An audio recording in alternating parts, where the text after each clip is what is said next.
تو ان کی قوم میں جو لوگ سردار تھے جو تکبر کرتے تھے وہ کہنے لگے کہ شعیب یا تو ہم تم کو اور جو لوگ تمہارے ساتھ ایمان لائے ہیں ان کو اپنے شہر سے نکال دیں گے یا تم ہمارے مذہب میں واپس آ جاؤ۔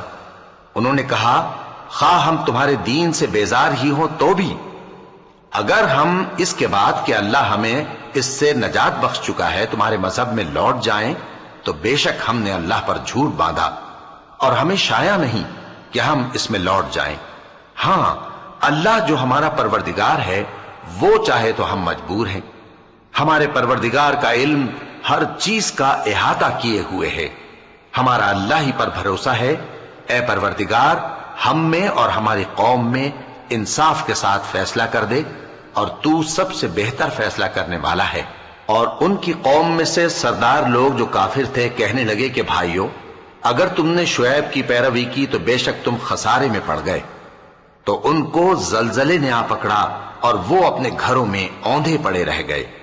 یہ لوگ جنہوں نے شعیب کی تکذیب کی تھی ایسے برباد ہوئے تھے کہ گویا وہ ان میں کبھی آباد ہی نہیں ہوئے تھے۔ غرض جنہوں نے شعیب کو جھٹلایا وہ خسارے میں پڑ گئے۔ پھر شعیب ان میں سے نکل آئے اور کہا کہ بھائیو میں نے تم کو اپنے پروردگار کے پیغام پہنچا دیے اور تمہاری خیر خواہی کی تھی، تو میں کافروں پر عذاب نازل ہونے سے رنج و غم کیوں کروں؟ اور ہم نے کسی شہر میں کوئی پیغمبر نہیں بھیجا مگر وہاں کے رہنے والوں کو جو ایمان نہ لائے دکھوں اور مصیبتوں میں مبتلا کیا تاکہ وہ عاجزی اور زاری کریں۔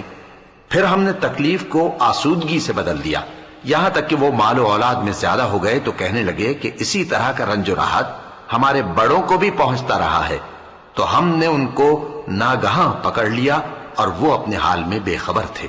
اور اگر ان بستیوں کے لوگ ایمان لے آتے اور پرہیزگار ہو جاتے تو ہم ان پر آسمان اور زمین کی برکات کے دروازے کھول دیتے، مگر انہوں نے تو تکذیب کی، سو ان کے اعمال کی سزا میں ہم نے ان کو پکڑ لیا۔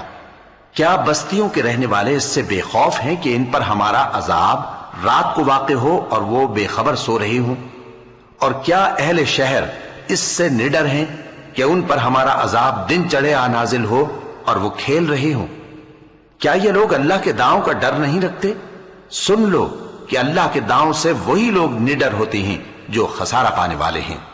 کیا ان لوگوں کو جو اہل زمین کے مر جانے کے بعد زمین کے مالک ہوتے ہیں یہ امر موجب ہدایت نہیں ہوا کہ اگر ہم چاہیں تو ان کے گناہوں کے سبب ان پر مصیبت ڈال دیں اور ان کے دلوں پر مہر لگا دیں کہ کچھ سن ہی نہ سکیں؟ یہ بستیاں ہیں جن کے کچھ حالات ہم تم کو سناتے ہیں، اور ان کے پاس ان کے پیغمبر نشانیاں لے کر آئے مگر وہ ایسے نہیں تھے کہ جس چیز کو پہلے جھٹلا چکے ہوں اسے مان لیں۔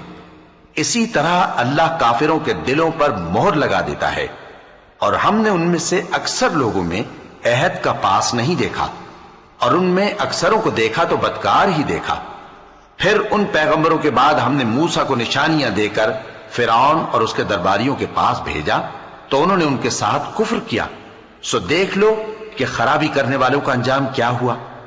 اور موسیٰ نے کہا کہ اے فرعون میں رب العالمین کا پیغمبر ہوں، مجھ پر واجب ہے کہ اللہ کی طرف سے جو کچھ کہوں سچ ہی کہوں، میں تمہارے پاس تمہارے پروردگار کی طرف سے نشانی لے کر آیا ہوں، سو بنی اسرائیل کو میرے ساتھ جانے کی رخصت دے دیجئے۔ فرعون نے کہا اگر تم نشانی لے کر آئے ہو تو اگر سچے ہو تو لاؤ دکھاؤ۔ موسیٰ نے اپنی لاٹھی زمین پر ڈال دی تو وہ اسی وقت ایک بڑا اژدہا بن گئی، اور اپنا ہاتھ گریبان سے نکالا تو اسی دم دیکھنے والوں کی نگاہوں میں سفید براق یعنی روشن ہو گیا۔ تو قوم فرعون میں جو سردار تھے وہ کہنے لگے کہ یہ بڑا ماہر جادوگر ہے، اس کا ارادہ یہ ہے کہ تم کو تمہارے ملک سے نکال دے، بھلا تمہاری کیا صلاح ہے؟ انہوں نے فرعون سے کہا کہ فی الحال موسیٰ اور اس کے بھائی کے معاملے کو موقوف رکھیے اور شہروں میں نقیب روانہ کر دیجئے کہ تمام ماہر جادوگروں کو آپ کے پاس لے آئیں۔ چنانچہ ایسا ہی کیا گیا، اور جادوگر فرعون کے پاس آ پہنچے اور کہنے لگے کہ اگر ہم جیت گئے تو ہمیں صلہ تو عطا کیجیے گا نا؟ فرعون نے کہا ہاں ضرور، اور اس کے علاوہ تم مقربوں میں داخل کر لیے جاؤ گے۔ جب فریقین روز مقررہ پر جمع ہوئے تو جادوگروں نے کہا کہ موسیٰ یا تو تم جادو کی چیز ڈالو یا ہم ڈالتے ہیں۔